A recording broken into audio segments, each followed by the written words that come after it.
ઓમ શાંતિ મિત્રો, આજે આપણે આ સરગવાના પાન લીધા છે।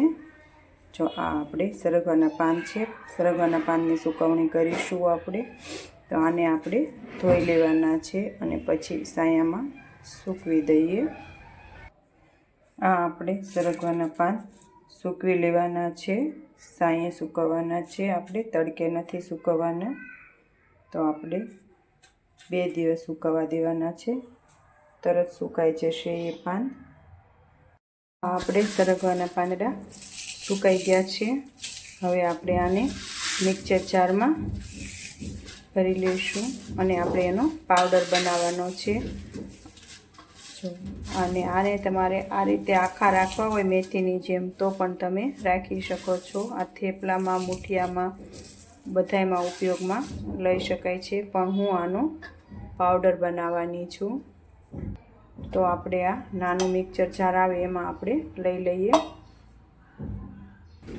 જો આપણે આ સરગવાનો પાવડર તૈયાર થઈ ગયો છે। હવે આપણે એક બાઉલમાં લઈ લઈએ।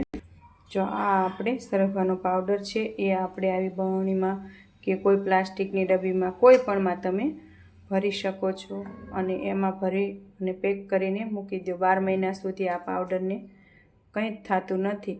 તો તમે બાળકો આમ સરગવો નથી ખાતા, સરગવાનો પાવડર નથી ખાતા, પાંદડા હોય તો એ ન ખાય, પણ આવી રીતે તમે પાવડર બનાવી અને પૂરીમાં કે કોઈ પણ વાનગી બનાવો તો એમાં તમે થેપલા, પૂરી, કઢી કે ગમે એમાં તમે આ પાવડરનો ઉપયોગ કરી શકો છો અને એ રીતે તમે બાળકોને ખવડાવી શકો છો। ઓમ શાંતિ મિત્રો।